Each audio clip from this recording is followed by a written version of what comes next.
En el juzgado, la voz de mis padres era un eco que afirmaba que yo era inmadura, incapaz de manejar mi propio dinero. Su abogado sonreía, una mueca torcida que lo daba todo por sentado. Querían mi cuenta bancaria, mi coche, hasta el apartamento que yo misma había pagado. Entonces el oficial del juzgado abrió su carpeta y empezó a leer la lista.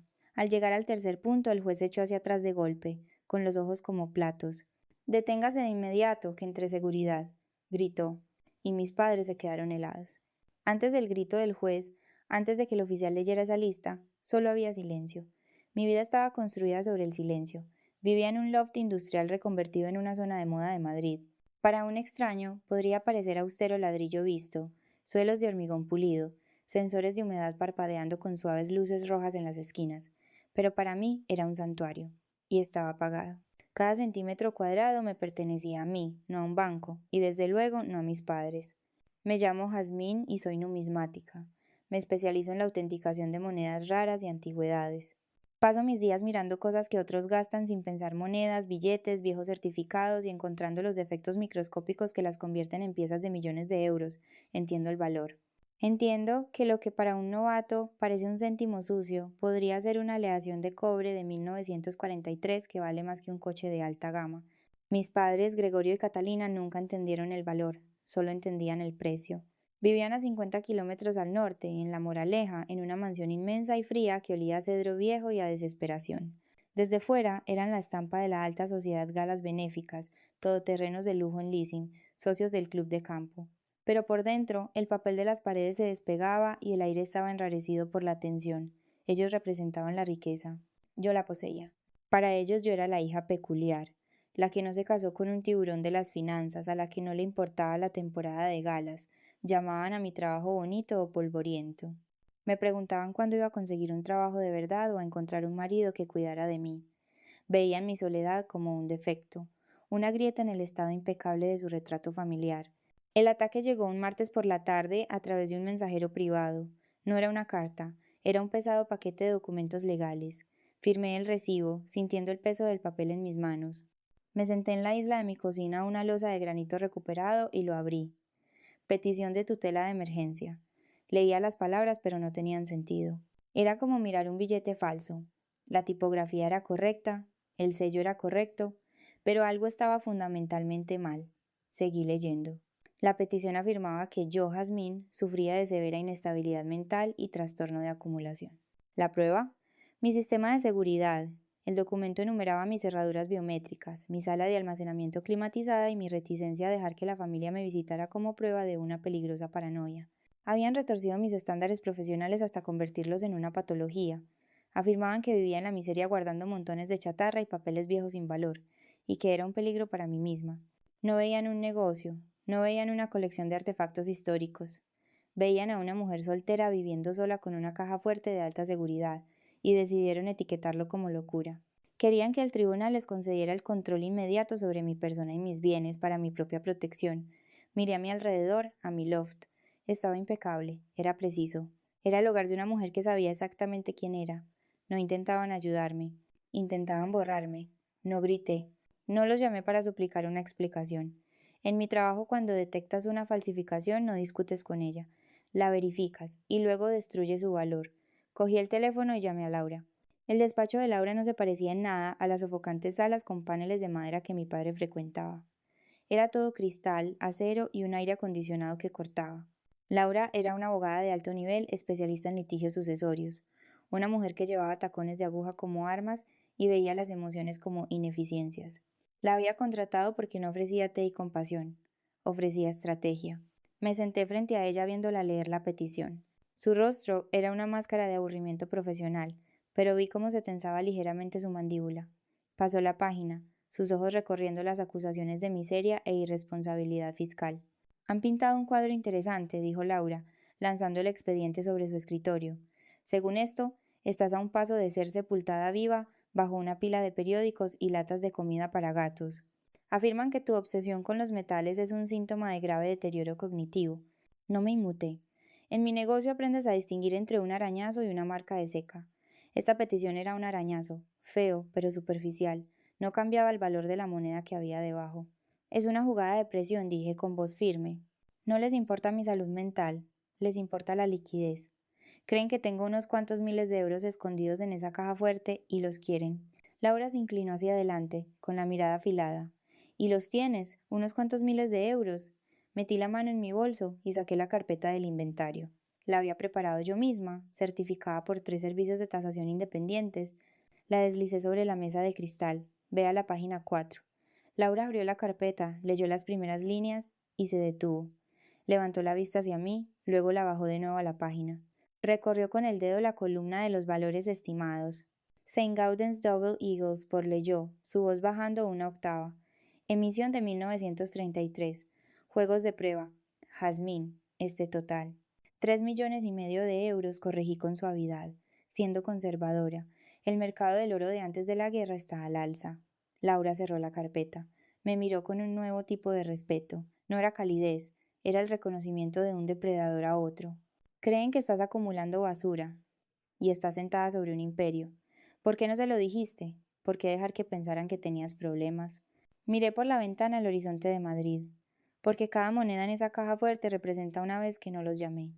Este era el libro de cuentas invisible. La mayoría de la gente mide la riqueza en lo que puede comprar. Yo medía la mía en lo que no tuve que pagar con mi dignidad. Cuando mi coche se averió hace 5 años, no le pedí un préstamo a Gregorio.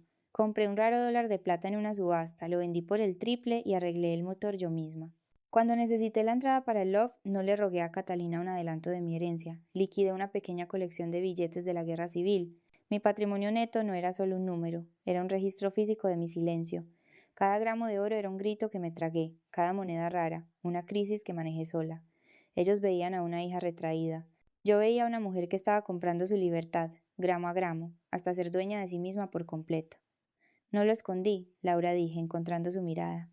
Simplemente nunca los invité a la cámara acorazada. Asumieron que estaba vacía porque no les pedía que me llenaran. Laura sonrió. Fue algo aterrador y hermoso. Golpeó con su uña perfectamente pintada la petición. Se han metido en una trampa para osos, dijo en voz baja. Creen que vienen a rescatar a una niña que se ahoga. No tienen ni idea de que le están declarando la guerra a una nación soberana. Acercó un bloc de notas. Vamos a necesitar una auditoría forense de sus finanzas. Si están tan desesperados, hay una razón. La gente como Gregorio y Catalina no intenta encerrar a sus hijos a menos que los lobos ya estén en la puerta. Encuentra a los lobos, dije, y dejémoslos entrar. 3 días después, estaba de vuelta en el despacho de Laura.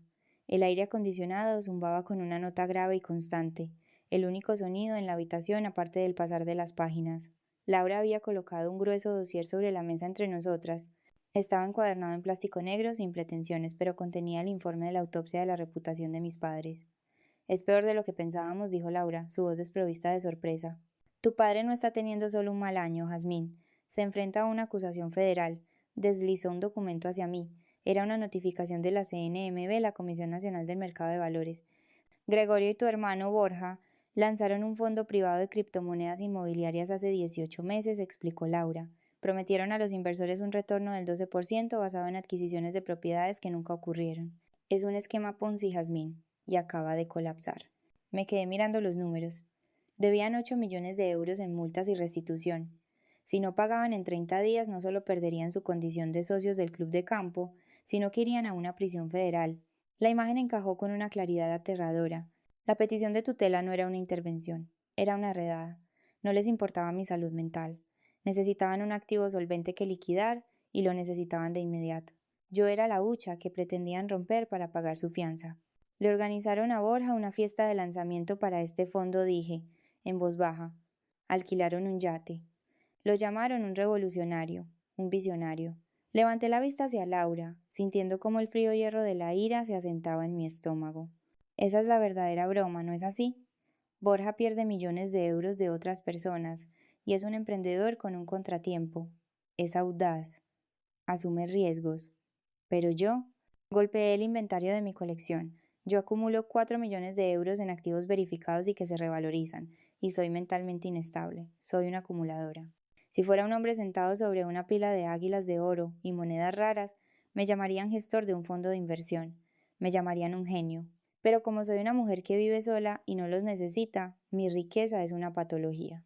Es una enfermedad que tienen que curar quitándomela. Era el truco más viejo del manual patriarcal. patologizar la independencia de una mujer para poder justificar su robo. No podían soportar la realidad de que la hija defectuosa era la única entidad solvente en el árbol genealógico. Tenían que reescribir la narrativa para que mi éxito fuera en realidad un síntoma de locura y su fraude solo un malentendido. Son falsificadores, dije, cerrando el dossier. Se han hecho pasar por gente de éxito durante décadas, pero no hay plata en la aleación. Todo es metal base. Laura asintió. Están desesperados, Jazmín, y la gente desesperada comete errores. Han acelerado la audiencia porque el plazo de la CNMV se acerca. Necesitan acceso a tu caja fuerte antes de que el gobierno les embargue las cuentas. Quieren empezar una guerra, dije poniéndome de pie. Bien. Pero olvidaron la primera regla de la numismática. ¿Cuál es? Preguntó Laura. Comprueba siempre la procedencia, dije. Creen que soy de su propiedad. Están a punto de descubrir que ni siquiera son dueños de sí mismos. La inspección fue programada para el viernes por la mañana.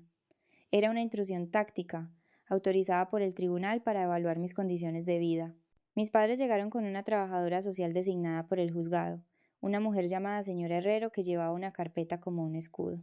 Borja se unió, con un traje que costaba más que su patrimonio neto, pareciendo un buitre sobrevolando un cadáver. Les abrí la puerta, no ofrecí café, no les cogí los abrigos. Me quedé junto a la isla de la cocina, con los brazos cruzados, viéndolos violar mi santuario. Catalina entró con paso decidido, sus tacones resonando bruscamente sobre el hormigón pulido. Miró el loft con una estudiada expresión de lástima y asco. Para ella el ladrillo visto y las vigas industriales no eran elecciones arquitectónicas, eran pruebas de una vida incompleta. Es tan frío, Jazmín dijo, ajustándose su abrigo de cachemir. No me extraña que estés deprimida, parece un búnker. Es un loft, mamá, dije con calma, y la temperatura se mantiene constante a 20 grados por la colección. La colección se burló Gregorio, caminando hacia la sala de almacenamiento climatizada. La pila de metal con la que te has atrincherado. La señora Herrero tomaba notas. Podía ver sus ojos saltar de la preocupación teatral de mis padres al orden inmaculado de mi casa. Comprobó los detectores de humo. Comprobó la despensa. No encontró nada más que precisión. A Borja no le importaba la despensa. Gravitó inmediatamente hacia la puerta biométrica de la cámara acorazada al fondo de la sala. Lo observé intentar parecer casual, apoyado en la pared cerca del teclado numérico, sus ojos escaneando la marca. Estaba calculando. Se preguntaba si un soplete o un hacker podrían atravesar el acero. Pareces cansada, Jazmín, dijo Catalina, extendiendo la mano para tocar mi brazo. Di un paso atrás. Tienes la mirada perdida. ¿Estás durmiendo? Esta obsesión te está consumiendo. Solo queremos llevarte a un centro donde puedas descansar. Era una clase magistral de manipulación. Si discutía, estaba a la defensiva. Si gritaba, era inestable. Así que no hice ninguna de las dos cosas. Les dejé actuar. Dejé que llamaran a mi vida pequeña y a mi mente rota. Dejé que creyeran que eran los adultos en la habitación, tomando las decisiones difíciles por la niña descarriada. Lo soporté porque sostenía una granada que ellos no podían ver. 3 días antes, mientras Laura finalizaba nuestra defensa, yo había hecho mi propia investigación. Saqué los registros de la propiedad de la mansión de La Moraleja. Sabía que estaban en problemas, pero no me había dado cuenta del alcance de la hemorragia. No solo habían refinanciado, habían dejado de pagar. La casa estaba en proceso de ejecución hipotecaria. El banco había empaquetado la deuda de alto riesgo y la había puesto a la venta en el mercado secundario. Es un mercado de nicho, comprar deuda incobrable. Pero yo conozco los mercados de nicho, no se lo dije a Laura, no se lo dije a nadie. Simplemente constituí una sociedad limitada anónima de inversiones Nemesis SL y transferí los fondos. Compré la nota hipotecaria por 60 céntimos por cada euro. Miré a Gregorio, que en ese momento le explicaba a la señora Herrero que temía que yo estuviera desperdiciando mi potencial. No sabía que el techo sobre su cabeza, las paredes de las que estaba tan orgulloso, el mismo suelo que pisaba, todo me pertenecía ahora. Ya no era solo su hija, era su acreedora, y él llevaba 6 meses de retraso en los pagos. Luego miré a Borja todavía rondando cerca de mi caja fuerte. La revelación encajó como una cerradura al girar. El capitán de la mansión el dinero que debería haber sido su jubilación, su red de seguridad donde había ido. No se había destinado a reparaciones, la casa se caía a pedazos. No se había destinado a su estilo de vida, se ahogaban en deudas de tarjetas de crédito. Había ido a parar a él. Habían vaciado el capital de la casa de mi infancia para financiar la criptoestafa de Borja. Habían apostado la casa por el hijo que interpretaba bien su papel y lo habían perdido todo. Ahora intentaban embargar mis bienes para cubrir la apuesta. Deberías tener algunas flores aquí, dijo Catalina, dando una vuelta completa. Algo vivo. Parece una tumba. Me gusta el silencio, dije. La señora Herrero hizo clic con su bolígrafo. Creo que he visto suficiente. La señorita Frost parece estar muy organizada. La casa es segura.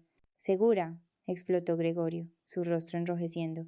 Está atrincherada aquí. Está acumulando oro como un dragón mientras nosotros estamos muertos de preocupación. Se contuvo, pero el desliz estaba ahí.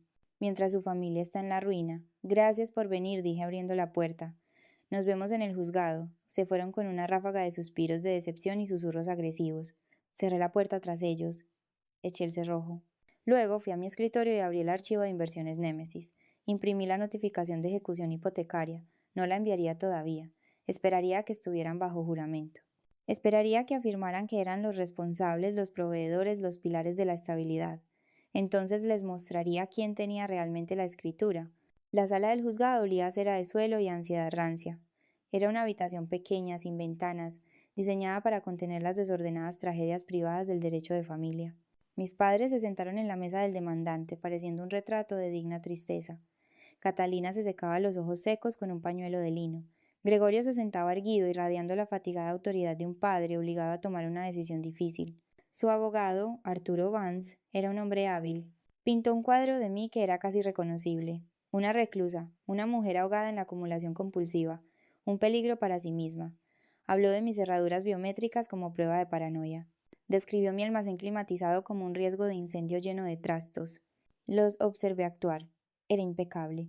Si no hubiera sabido la verdad que tenían un agujero de 8 millones de euros y estaban desesperados por un salvavidas, podría haberles creído. Parecían tan razonables, parecían tan preocupados. Cuando fue nuestro turno, Laura no llamó a testigos, no trajo a médicos para que testificaran sobre mi cordura. Simplemente se levantó y se alisó la falda. Señoría, dijo, su voz cortando el aire húmedo de la sala. La defensa llama a Jasmine Frost. Caminé hacia el estrado. No miré a mis padres. Miré a la jueza, una mujer severa llamada Winslow que parecía haber visto todas las mentiras que un ser humano puede contar. Señorita Frost, comenzó Laura, los demandantes afirman que su hogar es inseguro y que sus bienes consisten en, cito, montones de metal y papel sin valor. ¿Es eso correcto? No dije. ¿Podría explicarle al tribunal la naturaleza de sus bienes? Soy numismática profesional, dije. Mi tesoro es una colección curada de monedas y antigüedades raras. Está asegurada, catalogada y protegida según los estándares de una cámara acorazada bancaria. Laura asintió. Cogió la pesada carpeta del inventario de activos certificado y se la entregó al oficial. Señoría, solicitamos que este inventario se incorpore al acta. Fue verificado ayer por un auditor independiente. La jueza Winslow asintió al oficial. Lea los elementos del resumen, por favor. El oficial, un hombre de aspecto aburrido con gafas de leer en la punta de la nariz, abrió la carpeta. Se aclaró la garganta. Elemento 1 leyó con monotonía. Propiedad inmueble ubicada en el centro de Madrid. Loft industrial reconvertido. Estado de propiedad pagado en su totalidad. Valor de tasación 750.000 euros. Un silencio se extendió por la sala. Vi la cabeza de Catalina levantarse de golpe. Pensaban que vivía de alquiler. Pensaban que apenas llegaba a fin de mes. Elemento 2 continuó el oficial. Vehículo, Porsche 356 de 1964, totalmente restaurado. Valor de tasación, 250.000 euros. Borja, sentado en la galería detrás de nuestros padres, soltó un jadeo audible. Sabía de coches, sabía lo que eso significaba. Elemento 3 leyó el oficial, pasando la página. Colección numismática, compuesta por monedas de oro anteriores a 1933, emisiones territoriales y papel moneda raro. Valor certificado. Hizo una pausa. Entrecerró los ojos ante el número, como si buscara un error tipográfico. 3.500.000 euros. El silencio en la sala no era solo silencio, era un vacío. Succionó el aire de la habitación. Mis padres ya no miraban a la jueza, me miraban a mí. Y en los ojos de Gregorio vi algo romperse. No era solo sorpresa, era una fractura psicológica. Tienes que entender la mente de un narcisista para entender lo que pasó después. Para Gregorio, yo no era una persona, era un accesorio. Era la hija defectuosa, el fracaso que hacía que su éxito pareciera más brillante. Mi incompetencia era un pilar estructural de su realidad. Si yo tenía éxitos y valía 4 millones de euros hechos por mí misma sin su ayuda, entonces, ¿quién era él? Era un estafador que se enfrentaba a la cárcel. Él era el fracaso. La realidad que acababa de presentar no solo contradecía su historia, aniquilaba su autoimagen. Fue una herida narcisista tan profunda, tan violenta, que su mente no pudo procesarla, no pudo adaptarse, no pudo darle la vuelta, solo pudo explotar. La disonancia cognitiva lo destrozó. «¡Lo has robado!». El grito brotó de su garganta crudo y feo. Gregorio se levantó, su silla cayendo hacia atrás con estrépito. Su rostro era una máscara de furia amoratada. Ella lo robó, rugió, señalándome con un dedo tembloroso. «Ese es mi dinero. Es dinero de la familia. Pequeña zorra desagradecida. Lo has estado escondiendo mientras nosotros». «Gregorio», chilló Catalina agarrándole del brazo, pero él se la sacudió. Ya no era un abogado, ya no era un pilar de la comunidad. Era un depredador que acababa de darse cuenta de que su presa era la que sostenía el arma. «¡Es mío!», gritó, abalanzándose hacia el pasillo. «¡Nos lo debes! Después de todo lo que te di». La jueza Winslow golpeó su mazo, el sonido como un disparo.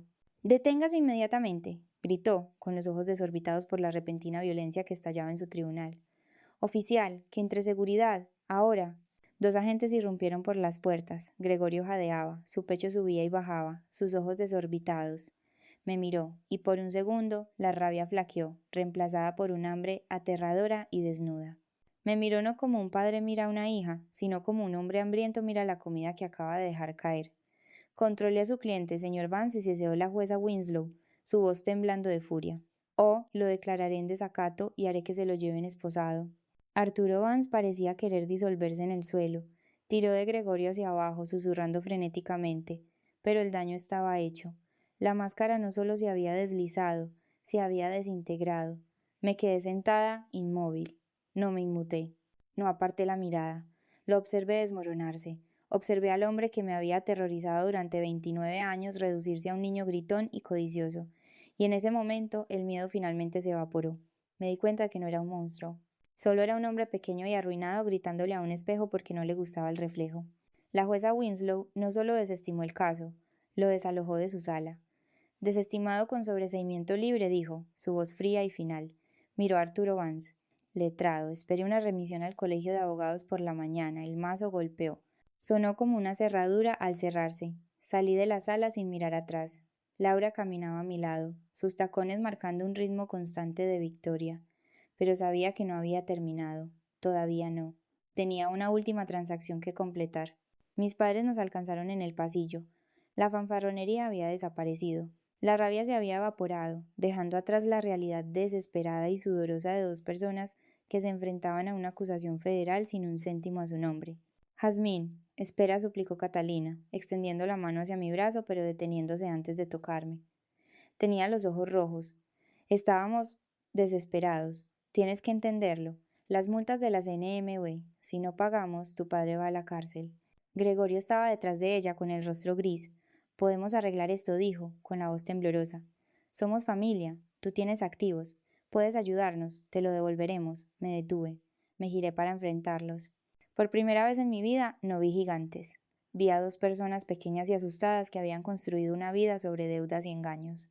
«No puedo ayudaros con las multas», dije. «Mis activos no son líquidos. Están inmovilizados en inversiones». «¿Inversiones?», preguntó Gregorio, una chispa de esperanza en sus ojos. Metí la mano en mi bolso y saqué un único y fino sobre. Lo llevaba conmigo desde el día en que compré la deuda. Se lo entregué. «Esta inversión». Gregorio lo abrió. Sacó el documento. No era un cheque. Era una notificación de incumplimiento y solicitud de venta. Pero el prestamista que figuraba en la parte superior ya no era el banco. Era Inversiones Némesis S.L. Me miró, la confusión luchando con el horror. «Inversiones Némesis, ¿quién?», yo dije. «Compré vuestra deuda hipotecaria de alto riesgo hace 3 meses. El banco estaba encantado de deshacerse de ella». Catalina ahogó un grito, llevándose la mano a la boca. «¿Tú eres la dueña de la casa?». «Soy la dueña de la deuda», corregí.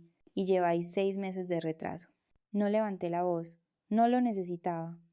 Esta era la filosofía por la que me había regido durante años. El éxito es la mejor venganza porque no requiere que te manches las manos. No tienes que gritar a la gente que te ha hecho daño, solo tienes que superarlos. Tienes que construir una torre tan alta que no puedan alcanzar el timbre. «No voy a desahuciaros inmediatamente», dije, viendo cómo el color desaparecía del rostro de mi padre. «Eso sería cruel. Tenéis 30 días para desalojar. Os sugiero que uséis ese tiempo para encontrar un buen abogado penalista. He oído que Arturo Vance está disponible». Me di la vuelta y me alejé. Oí a Catalina sollozar detrás de mí, pero no me detuve. Salí del juzgado, hacia el viento brillante y cortante de Madrid, y me sentí más ligera de lo que me había sentido en toda mi vida. Esa noche, de vuelta en mi loft, abrí la cámara acorazada. Saqué una sola moneda, una por Saint Gaudens Double Eagle, por de alto relieve de 1907.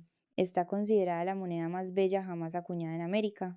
Es de oro macizo, pesado e impecable. Me senté en mi sillón, con las luces de la ciudad parpadeando tras mi ventana, y sostuve la moneda a la luz. Era silenciosa, era valiosa, era mía, ya no era la hija defectuosa, no era la acumuladora, era la soberana de mi propia vida. Y mi silencio no estaba vacío, era de oro.